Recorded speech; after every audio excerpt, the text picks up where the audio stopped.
Estuvimos viendo lo que son los sinónimos, los antónimos, los homónimos, los parónimos.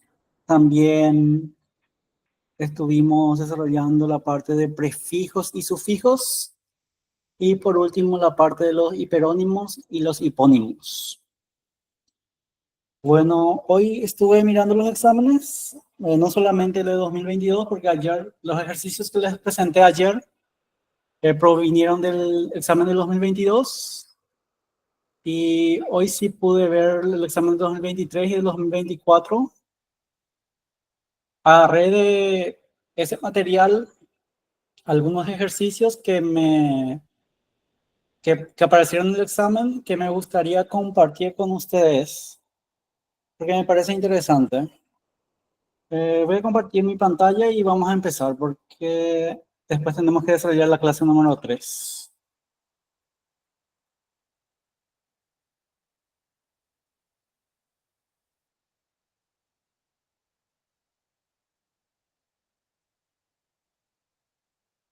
Bueno, empezamos con el material del 2022, la fila número 1. Uno de los ejercicios, el primer ejercicio es acerca de sinónimos. Sabemos que existen dos tipos de sinónimos, los sinónimos totales o absolutos, que son intercambiables en cualquier contexto, y están los sinónimos contextuales, que son solo sinónimos en ciertos contextos muy específicos. Entonces, en el examen de castellano del año 2022 aparece este ejercicio que dice el sinónimo contextual de la palabra inspiraciones. Y por lo general en los exámenes dan un texto base y en ese texto base viene subrayada la palabra con la cual vamos a trabajar. En este caso, buscando el sinónimo contextual. Nuestro texto dice: Augusto Roa Bastos, narrador y poeta paraguayo, sin duda el escritor de su país más importante del siglo XX y uno de los grandes novelistas de la literatura hispanoamericana. Pasó su niñez en el pueblo de Iturbe, lugar que le sirvió de inspiración para muchas de sus creaciones. En este caso, tendríamos que buscar una palabra que sustituya a inspiración del listado que tenemos abajo. El primero es iluminación, el segundo es sugestión, respiración y expiración. En este caso, tenemos la C, por ejemplo, que es respiración. Sabemos que en cierto contexto, la palabra inspiración tiene el significado de acarrear aire a nuestros pulmones, inspirar y respirar. Pero en este caso, respiración no tiene nada que ver, expiración tampoco. Y nos quedamos con las dos primeras palabras, que son iluminación y sugestión. Pero tenemos que buscar entre esas dos palabras la palabra que mejor se adecue al contexto. En este caso, nos dice que Augusto Roa Bastos pasó su niñez en el pueblo de Iturbe, lugar que le sirvió de inspiración para muchas de sus creaciones. Sabemos que la inspiración es un proceso interno que nace de la persona. Entonces, entre estas dos opciones, según ustedes, ¿cuál es la más adecuada según el contexto? ¿Cuál es el sinónimo contextual? ¿Es iluminación o sugestión? Iluminación. Iluminación. Porque sugestión es que otra persona te sugestiona. Excelente. Pasamos al otro ejercicio. Ayer estuvimos viendo lo que son los hiperónimos y los hipónimos.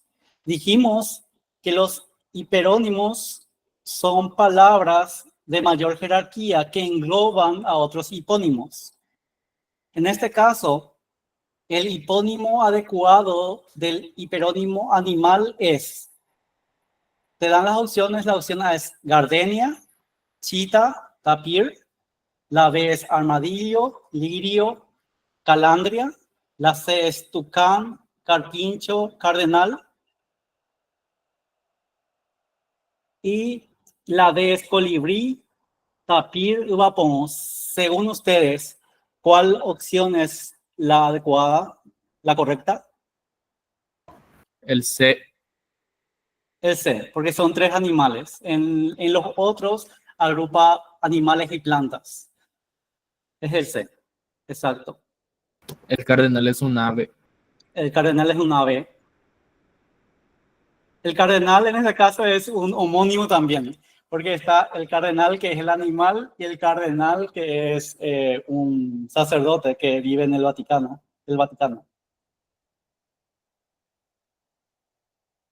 También es un homónimo. Después tenemos, esta era la fila 1, después tenemos en la fila 2. El hipónimo adecuado del hiperónimo flor es A, orquídea, camelia, mosca. B, pasionaria, clavel, cerdo. C, pasionaria, dalia, camelia. D, tulipán, gardenia, colibrí.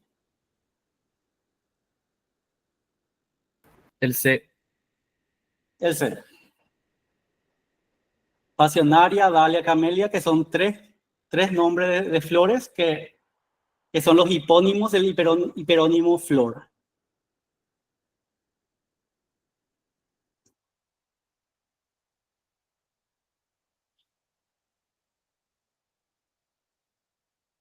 Este es el examen del año 2023.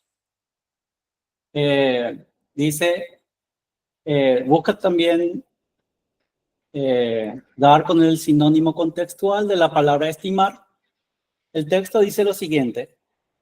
Consecuentemente, la Oficina para América Latina y el Caribe, el UNFPA, ha impulsado el diseño y la implementación de una metodología para estimar el impacto económico del embarazo y la maternidad adolescente en la región. En este caso, estamos buscando una palabra que sirva de sinónimo contextual a esa palabra subrayada que es estimar. Según ustedes, de todas estas opciones, sumergir, evaluar, desestimar y encoger, ¿cuál de todas es la más adecuada para llamarse sinónimo contextual de la palabra estimar? La unidad. Evaluar. La B, ¿sí?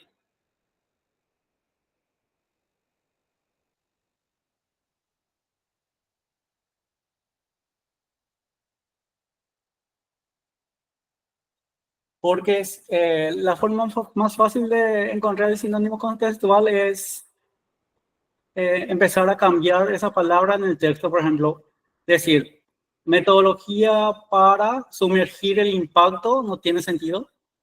Metodología para evaluar el impacto, sí. Desestimar, en este caso, es un antónimo de nuestro verbo, es totalmente lo contrario. Y encoger no tiene nada que ver. Así que la opción correcta es evaluar. Después, este no es el siguiente ejercicio, no es de la clase número 2, es el de la clase número 1. Es ese contenido extra que les había mostrado ayer, donde dice la opción que corresponde a la oración unimembre es. Y tenemos 4 opciones. Habíamos dicho que la oración unimembre es ese tipo de oraciones donde no se puede identificar al sujeto, no existe ni un sujeto ni un predicado. Y las oraciones unimembres son las en las que podemos identificar sujeto y predicado. En este caso tenemos 4 opciones. La primera es tarde. La segunda es cállate. La tercera es vendrá. Y la cuarta es llegaremos tarde. Primeramente miramos el de, dice llegaremos tarde, tenemos el verbo conjugado y podemos decir que existe un sujeto implícito, que en este caso es nosotros. Así que nosotros llegaremos tarde. ¿Y qué piensan de las otras opciones? La opción correcta es la A. La A puede ser. La A. Porque cállate también es un verbo conjugado, así que tú cállate, entonces tú eres el sujeto. Vendrá, él vendrá. También se puede identificar el sujeto. Pero la A es la oración unimembre en este caso. Es correcto.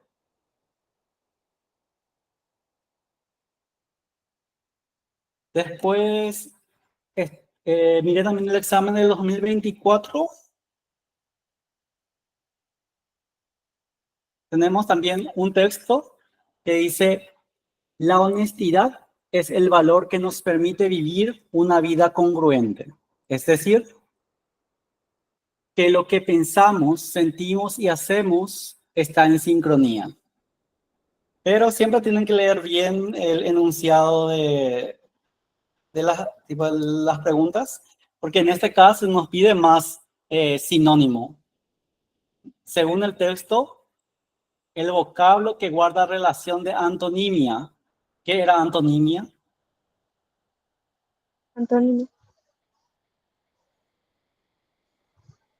Antónimo, sí. Con la palabra congruente tenemos las opciones sensato, incoherente, Coherente. lógico, racional. ¿Cuál de todas estas opciones es el antónimo de la palabra congruente? La B puede ser. La B, incoherente. Porque sensato, lógico y racional podrían ser sinónimos contextuales de congruente. Así que la única que es totalmente lo opuesto a nuestra palabra base es incoherente. Correcto.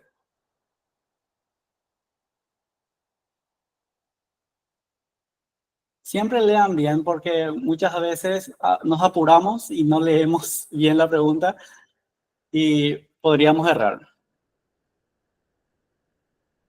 Después, en el 2024 aparece otra vez lo que es la oración unimember. Por eso busqué mostrarles la oración unimember y la oración bimembre, para que ustedes también, porque eso no estaba en nuestro material base, pero sí aparece en el examen.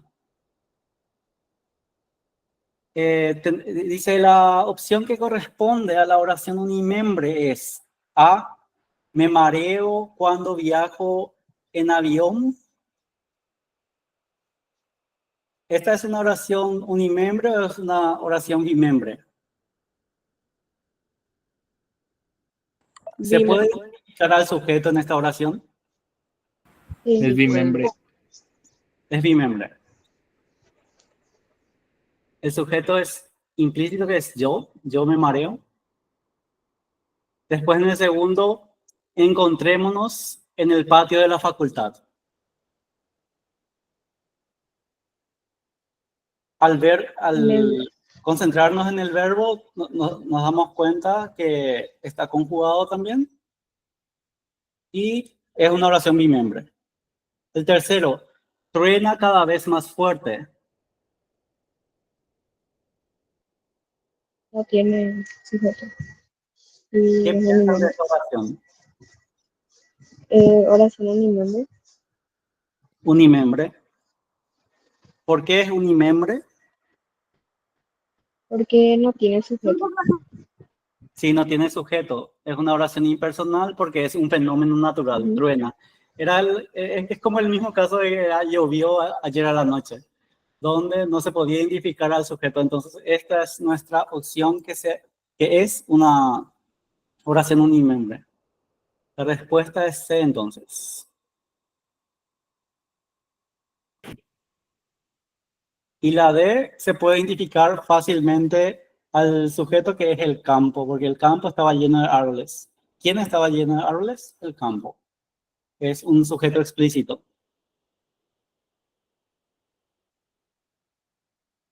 Después también encontré más contenido de la clase 1, pero en el examen del 2024, porque estuvimos nosotros estudiando lo que son los complementos dentro de las funciones sintácticas. Estuvimos viendo el complemento directo, el complemento indirecto y los complementos circunstanciales. Pero ayer, como vi un examen nomás, justamente en ese examen, no venía esto. Esto vino recién, no apareció tampoco en el examen del 2023, pero sí apareció en el examen de 2024.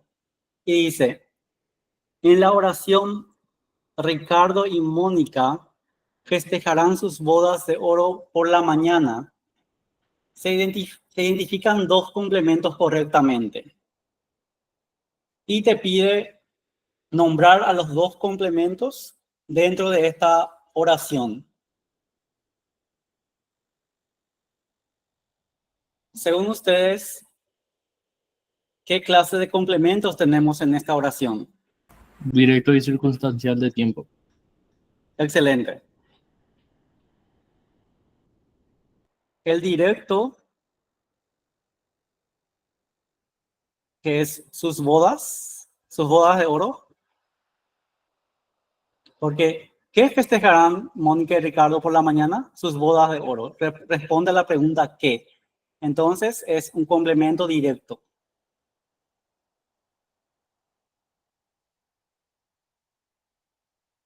Y por la mañana responde a la pregunta ¿cuándo? ¿Cuándo festejarán sus bodas de oro? Por la mañana es un complemento circunstancial de tiempo. Entonces, es la opción B. Tenemos un complemento directo y un complemento circunstancial de tiempo.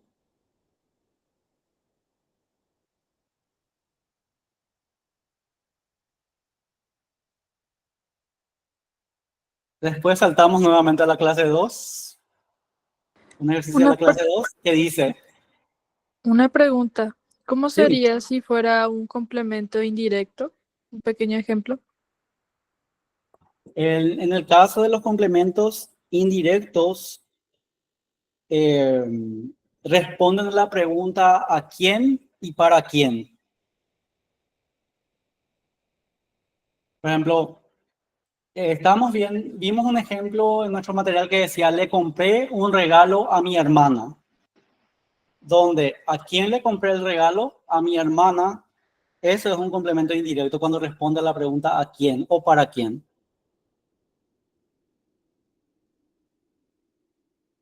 Porque estamos viendo la parte de complementos que hacemos preguntas a nuestra oración y según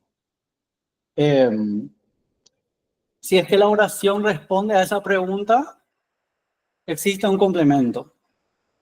Un complemento directo, un complemento indirecto, un complemento circunstancial.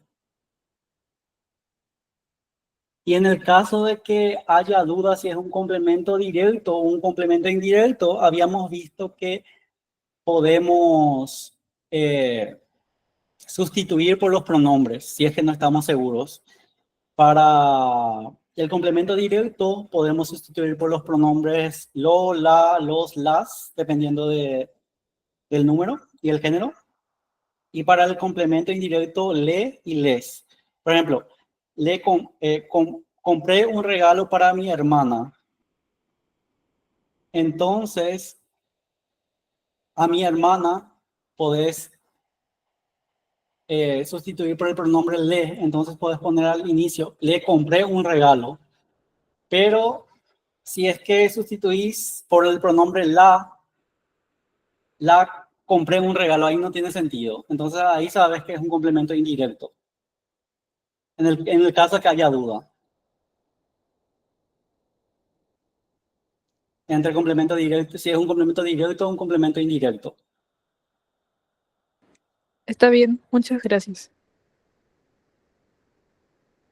Después tenemos la clase 2, que dice el número 18, que dice la opción en que todas las palabras son homónimas. ¿Recuerdan que hay dos tipos de palabras homónimas? Están las homógrafas, que se escriben de la misma forma, y están las homófonas, que aunque no se escriban de la misma forma, se pronuncian de la misma forma. En este caso, tenemos la opción A, que es siervo, siervo, coser, coser. La B, casa, caza, casa, ciego, ciego. La C, 100, 100, hierba, hierba. Entre todas estas opciones, ¿cuál creen ustedes que es la que tiene palabras homónimas? El A. El A, ciervo, ciervo, coser, coser. Son homófonas. Todas las opciones pueden ser correctas. Sí, todas las opciones son correctas porque si en el caso de Latinoamérica, si nos ponemos en nuestro propio contexto, nosotros no pronunciamos la Z. En la segunda opción podría ser ese el problema, pero la forma en que nosotros pronunciamos la Z es como una S. La C, la S y la Z prácticamente pronunciamos de la misma forma. Así que en este caso, todas las opciones son correctas. Porque son homófonas, suenan de la misma forma.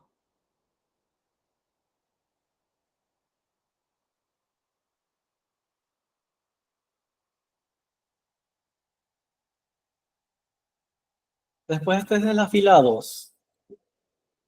Nuestra casa es el hogar de la honestidad. Es donde nace, crece y se esparce. Si desde el espacio que nos toca no solo practicamos la honestidad, sino que la vivimos y la contagiamos a los demás, creamos una familia honesta. Según el texto, el vocablo que guarda relación de antonimia con la palabra esparce es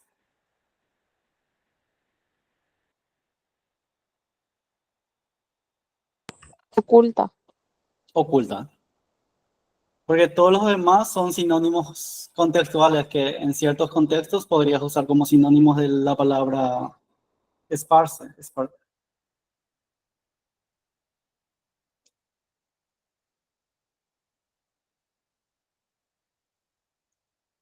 Y el último, que es del examen 2024 también. Las palabras vino, bebida con alcohol derivada de la uva, y vino del verbo venir son homónimas, antónimas, sinónimas, parónimas.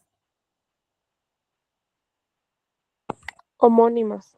Homónimas. En este caso le tocó algo un poco más fácil a los de la fila 2. Porque si se dan cuenta, el ejercicio número 18 de la fila 1 es un poco más difícil.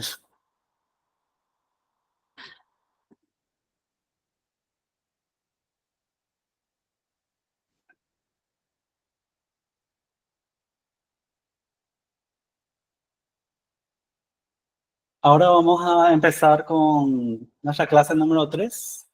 Encontré también muchos otros ejercicios de la clase 1, pero Felicita Coronel, ¿levantaste la mano? Disculpe, se fue nomás. Ah, no hay problema.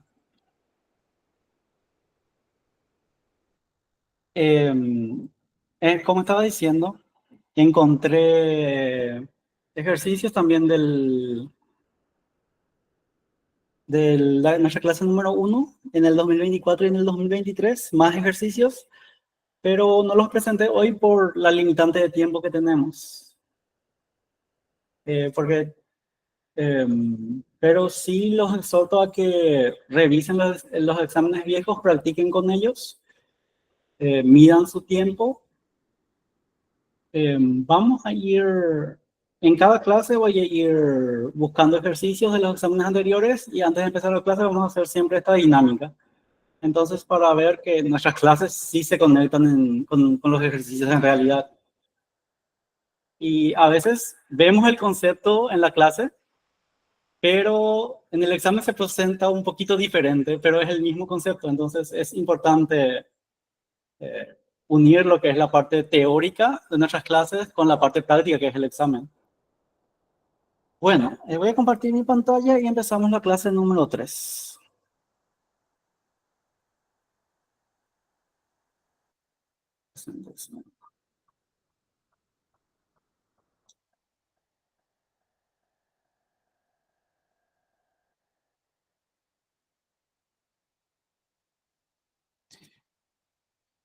Hoy nos toca recursos literarios y contenidos del texto.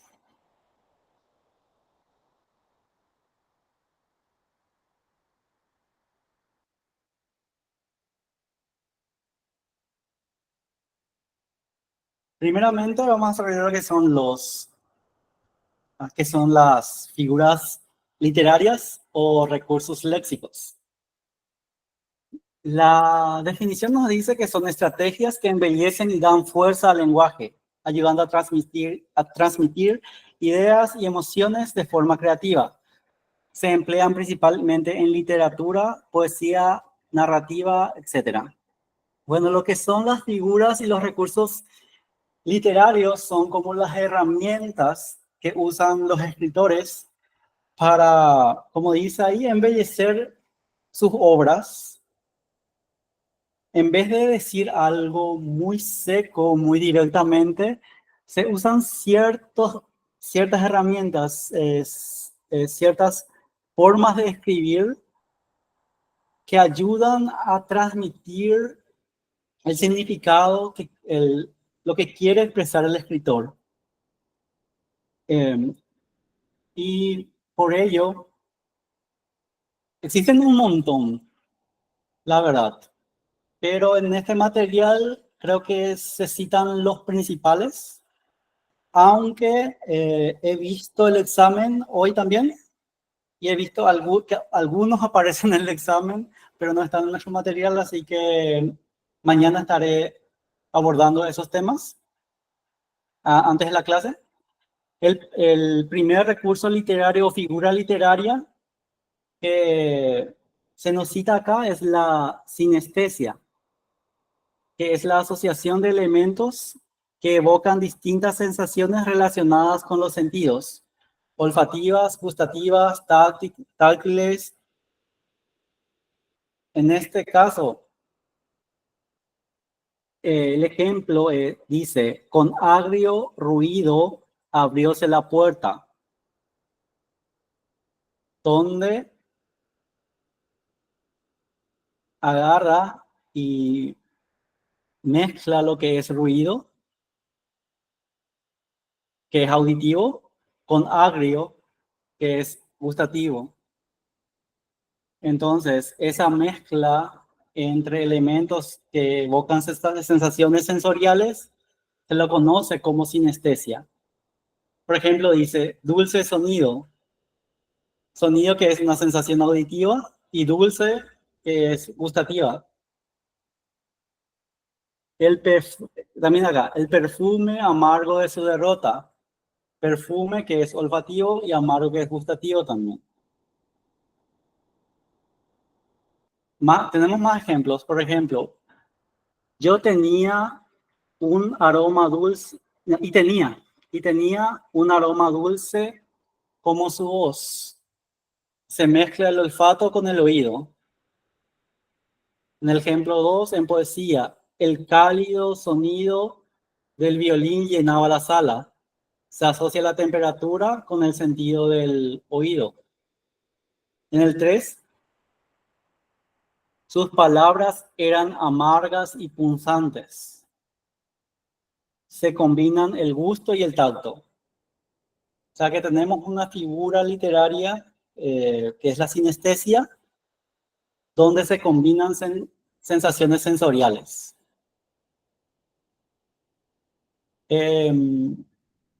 Es bastante sencillo, creo, porque como la definición dice, en todos los ejemplos vemos que sí o sí se combinan esas sensaciones y en este caso podemos reconocerlo fácilmente. Después tenemos la metáfora. Es un procedimiento lingüístico y literario consistente en designar una realidad con el nombre de otra, con la que mantiene una relación de semejanza.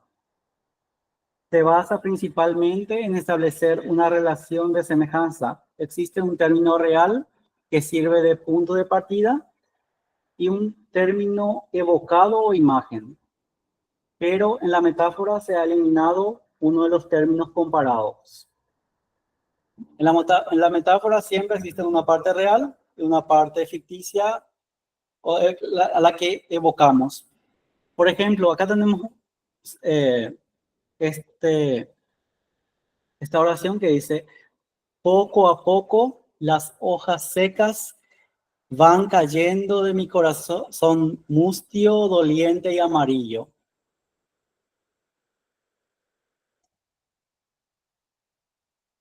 Tenemos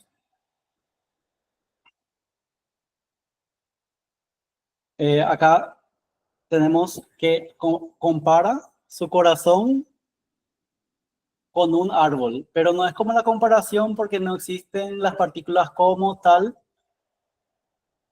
Entonces, la parte real es su corazón y la parte evocada es el árbol. O sea, está diciendo que su corazón es el árbol, pero da a entender que su corazón está dolido, que se está marchitando como un árbol. Hace esa semejanza con lo que pasa con un árbol, que en realidad a un corazón no le puede pasar eso.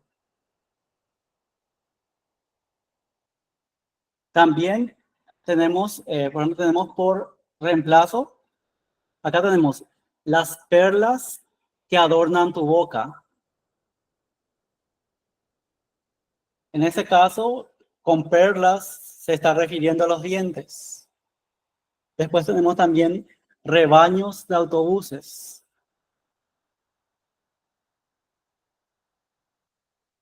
Y también se puede dar con comparación de palabras unidas por el verbo ser. Por ejemplo, nuestras vidas son los ríos.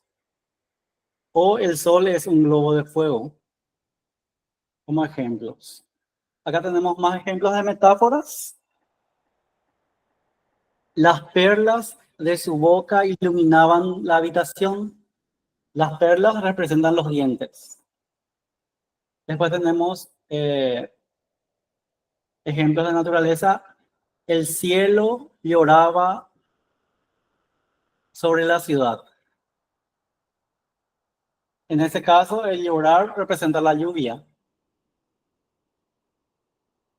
Pero en vez de decir, el autor, en vez de decir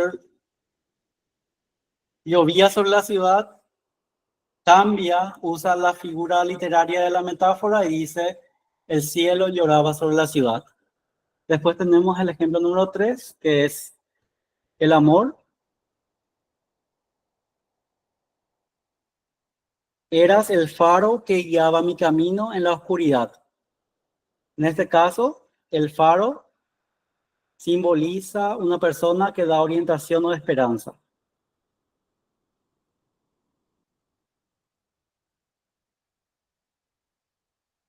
Después tenemos otra figura literaria, que es la antítesis.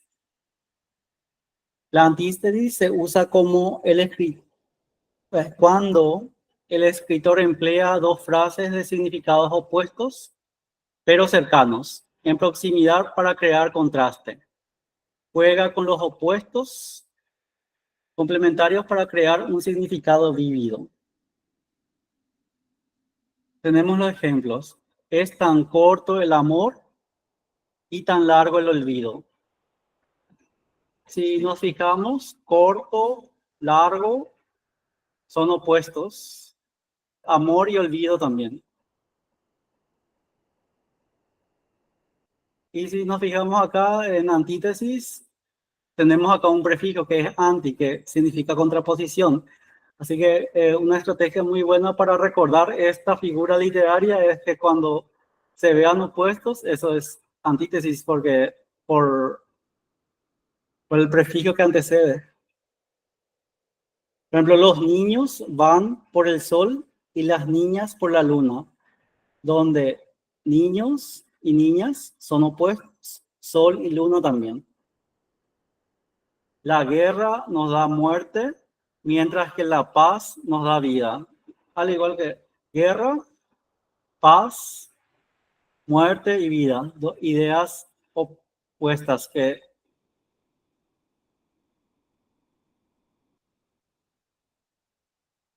el hielo abrasador, el fuego helado. Hielo, fuego, abrasador, helado. Creo que queda bastante claro esto con estos ejemplos. ¿O tienen alguna duda con respecto a antítesis? Muy claro. Después tenemos la hipérbole, que es exagerar para... dice que la hipérbole es la figura retórica consistente en ofrecer una visión desproporcionada, o sea, exagerar de una realidad amplificándola o disminuyéndola. Los ejemplos son: la arena se tornó sangriento lago, llanuras con muertos, aspereza,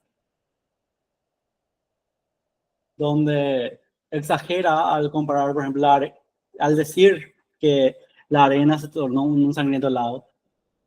Pero en el otro ejemplo, no hay océano más grande que su llanto. Compara su llanto con un océano que es inmenso. Te he dicho 1000 veces que no hagas eso. Que solemos escuchar muchas veces en la vida cotidiana, pero en realidad es una exageración, porque decir 1000 veces es muchas veces. A lo sumo le habrá dicho 5 o 6 veces. Pero exagera, es una hipérbole. Tengo un sueño que no puedo con mi alma, que también es una exageración. Y el típico muero de hambre, que en realidad no desayunó y dice que se muere de hambre, pero en realidad es una hipérbole. Pero para morirse de hambre lleva su tiempo. Creo que hipérbole es muy fácil de identificar. ¿O qué piensan ustedes?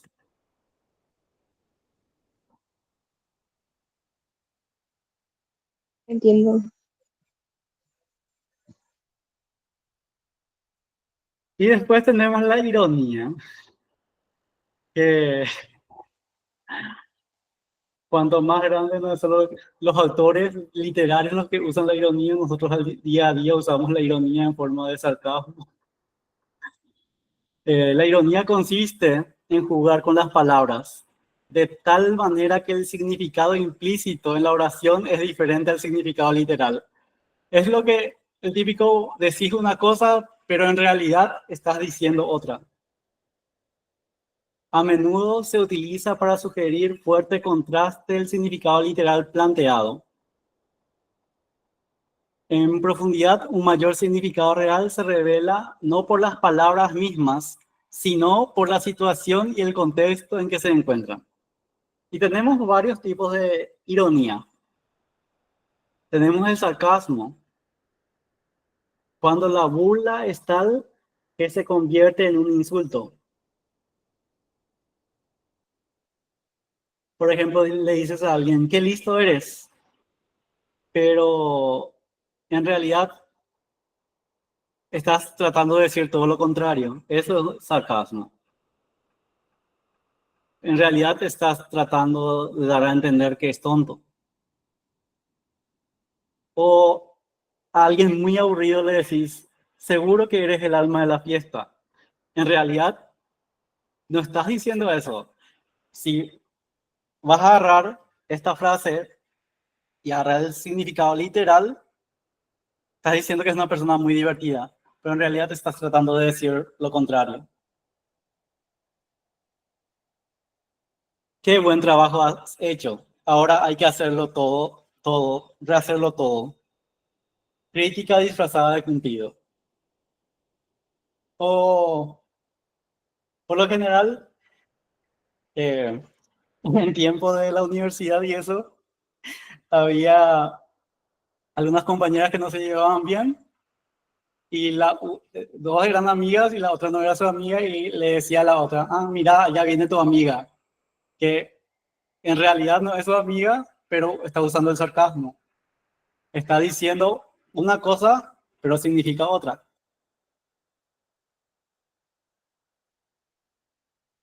Después tenemos la antífrasis. Dar a algo un nombre que indique cualidades contrarias. Salió de la cárcel, o el ejemplo es, salió de la cárcel con tanta honra que le acompañaron 200 cardenales, salvo que a ninguno llamaban eminencia. De Quevedo. Ingeniosa ironía que da a entender que no salió con honra, que le acompañe un séquito eclesiástico, sino que juega con el doble sentido de la palabra cardenal, eclesiástico y herida. Es decir, realmente salió tras haber recibido innumerables palizas. Y tenemos más ejemplos. Por ejemplo, al decir, uy, estoy temblando de miedo, en realidad no estás temblando de miedo, es una ironía verbal. Y están las ironías situacionales también. Por ejemplo, que una estación de bomberos se prenda en llamas, que esté en llamas. Es una ironía situacional. Porque los bomberos son los que tienen que lidiar con eso. Y justamente que su casa se queme es irónico. ¿Hay alguna duda con respecto a la ironía?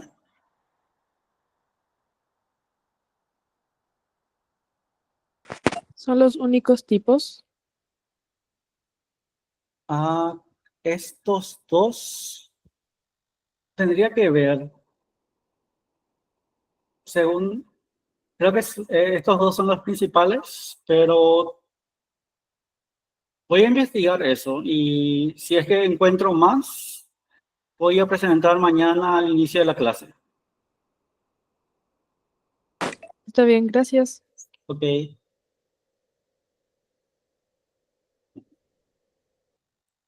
Después tenemos la personificación, que creo que esto de las figuras literarias dábamos desde la escuela, porque yo me acuerdo que cuando me pedían hacer personificación, y eso cuando era más niño, yo ponía, por ejemplo, el perro habla, porque la personificación es darle cualidades humanas a seres que no las tienen.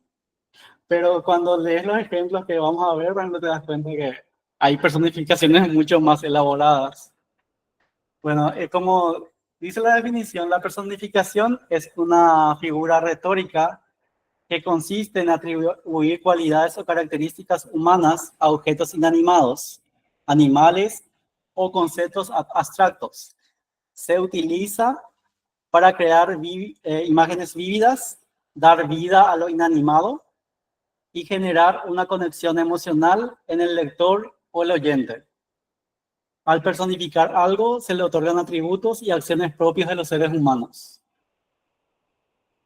Tenemos algunos ejemplos de personificación que dice, el sol sonreía en el horizonte. Que aquí se le atribuye la cualidad humana de sonreír al sol, que es un objeto inanimado. O el viento susurraba entre los árboles. Se le da al viento la acción de susurrar, que es también una acción humana.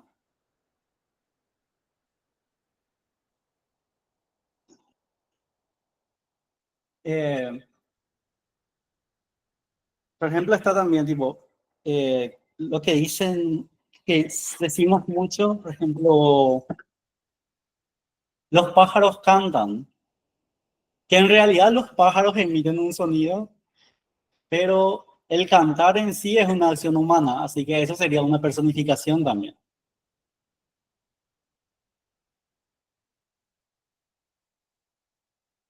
Creo que esta parte de personificación es muy claro, no hay nada confuso en esto. Después tenemos el símil. Consiste en establecer una comparación explícita entre dos elementos diferentes, utilizando las palabras como, cual También puede ser otras, tal, parecido a, para resaltar una característica o cualidad común. El símil permite establecer una conexión más clara y vívida entre los elementos comparados, generando un efecto descriptivo más impactante. El símil es una comparación. Acá tenemos los ejemplos que dice, ella es tan valiente como un león, donde estamos comparando la valentía de una persona con la ferocidad de un animal. Y el rasgo que queremos resaltar es el coraje, al comparar a la mujer con el león. Sus ojos brillaban como estrellas en la noche. Aquí se compara el brillo de los ojos con la luminosidad de las estrellas, creando una imagen deslumbrante. Y corría veloz como el viento. En este caso se compara la rapidez de la persona con la velocidad del viento. El símil, la comparación es bastante sencillo de identificar porque usa las palabras como, cual, tal, parecido a, para unir, para comparar a los dos sustantivos.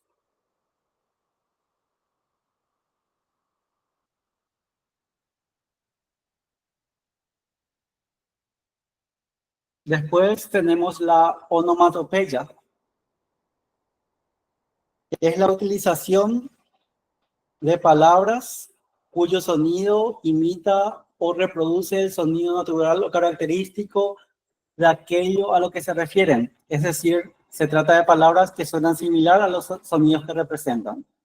Por ejemplo, al escribir la palabra miau, que representa el sonido del gato, corococó para el gallo, tic-tac para un reloj y chis para representar algo que se desliza o se escapa.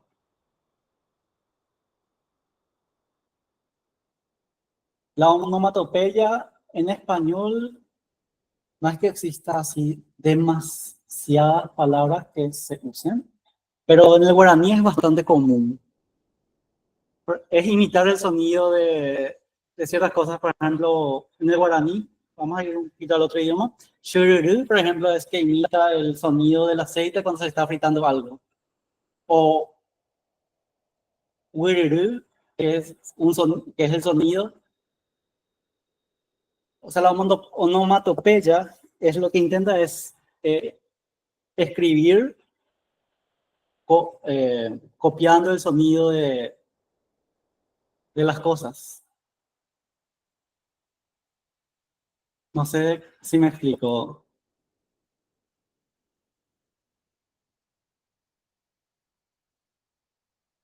Después, esos son los recursos literarios que nuestro material nos provee, pero como dije al inicio, hay un montón. Está, por ejemplo, la literación, está Sinécdoque, Hiperbatón, muchos otros que no estamos diciendo acá, pero si es que tienen tiempo y ven en exámenes anteriores, pueden repasar también, porque hay un montón de recursos literarios. En este material estuvimos citando los principales, o sea, los más comunes. Después tenemos los contenidos del texto, tipología textual. Tenemos los textos narrativos. Un texto narrativo es un tipo de texto que relata una serie de eventos o acciones reales o ficticios protagonizados por personajes en un espacio de tiempo determinados. Ejemplo de textos narrativos tenemos cuento, novela, mito, leyenda. Y en el caso de los textos narrativos, por lo general tienen una introducción, un nudo y un desenlace. Lo que trata es de narrar una historia. Por lo general, los verbos están en tiempo pasado.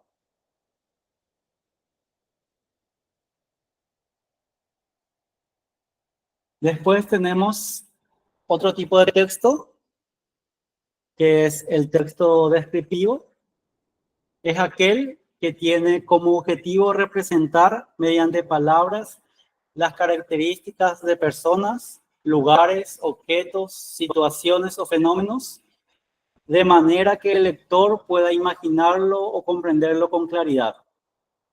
Se enfoca en detallar aspectos como colores, formas, sonidos, sentimientos, entre otros. En el texto descriptivo por otro lado, como su nombre lo indica, describe a profundidad las características de esas personas, lugares, objetos de las que se está hablando en el texto, a profundidad como para que el lector se pueda imaginar. Tenemos entre los ejemplos que es el retrato psicológico de una persona, la ficha técnica de un museo, que si alguna vez fueron a un museo, si una pieza en exhibición tiene una ficha técnica y donde se explica a detalle todo lo relacionado a ese objeto. Las características de un producto en un catálogo también. Un poema que describe un estado emocional o existencial en forma detallada, ¿tá? En este caso.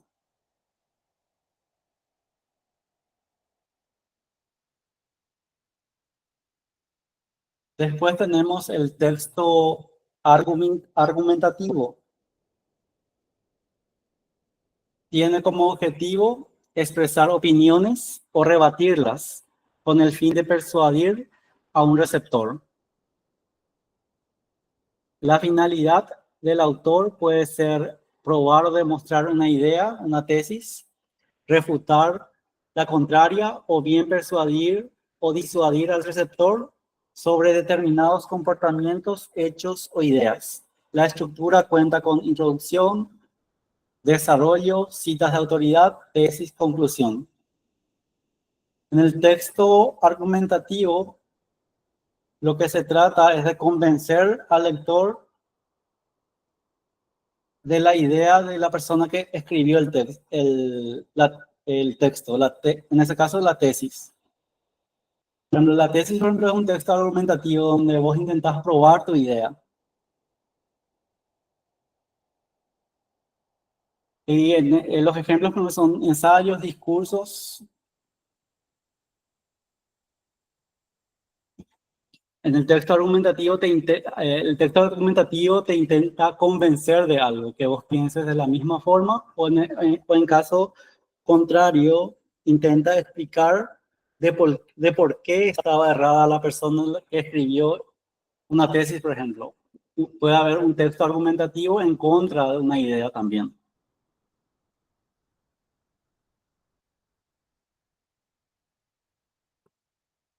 Después tenemos el texto expositivo. Es aquel que ofrece al lector información detallada respecto de un tema específico de la realidad, con intención de comunicar hechos, datos, conocimientos o conceptos de una manera objetiva. Un manual escolar, ensayos, artículos de revista. Bueno, que el texto expositivo solamente te intenta mostrar algo de una manera objetiva. No te trata de convencer de algo. En el caso del texto anterior era el argumentativo, donde en ese sí te trataba de convencer de su idea. Pero en el texto expositivo te muestra los hechos como son.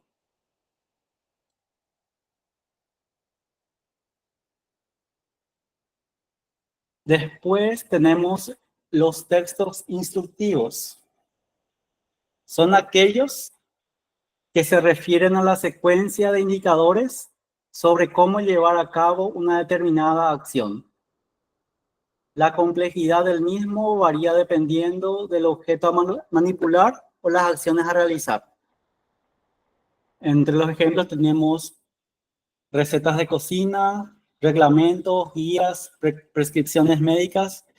Son ejemplos de textos instructivos.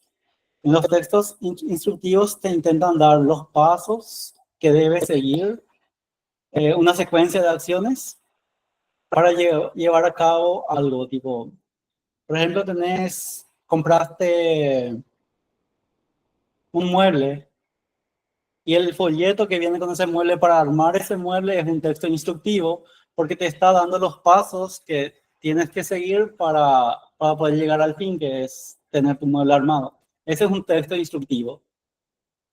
O las prescripciones médicas, que por lo general los medicamentos suelen venir con un prospecto médico. Y en ese caso, las instrucciones que te dan son ejemplos de textos instructivos también. Algo que te intenta enseñar a hacer algo o seguir los pasos para lograr un resultado. Eso es un texto instructivo.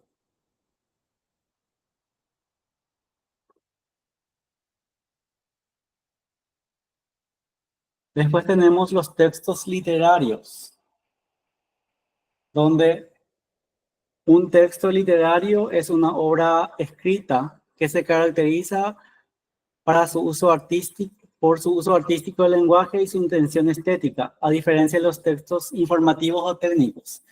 Los textos literarios buscan provocar emociones, reflexiones y sensaciones en el lector. Ejemplos son narrativa, cuento, poesía, teatro, novela, ensayo literario. Este caso de textos literarios y textos narrativos son bastante parecidos, pero en el caso de los textos narrativos, como dice, que intentan contar una realidad, que una historia real o ficticia, pero en el caso de los textos literarios es solamente realidades ficticias. Intentaré buscar más material acerca de los diferentes tipos de texto, porque en algunos casos algunos son bastante parecidos. Y creo que necesitamos algunas tablas comparativas para poder diferenciarlos bien. Porque por lo general, ustedes vieron en la parte de los sinónimos que agarré un texto de lo que fue una parte del texto que se presentaba en el examen. Y en realidad, en el examen también aparece entre las preguntas qué tipo de texto es. Y hay que diferenciar bien esta parte porque es tema del examen. En todos los exámenes apareció. Y no dudo que en este examen va a aparecer también. Así que creo que mañana, antes de empezar, tendríamos que repasar esta parte otra vez.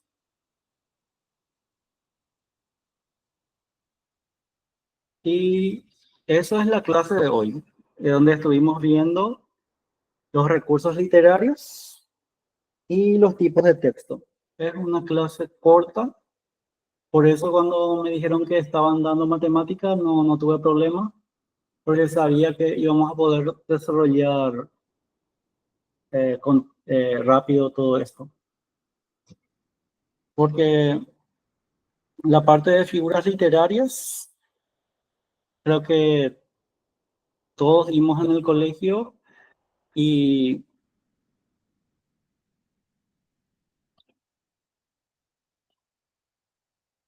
se puede identificar.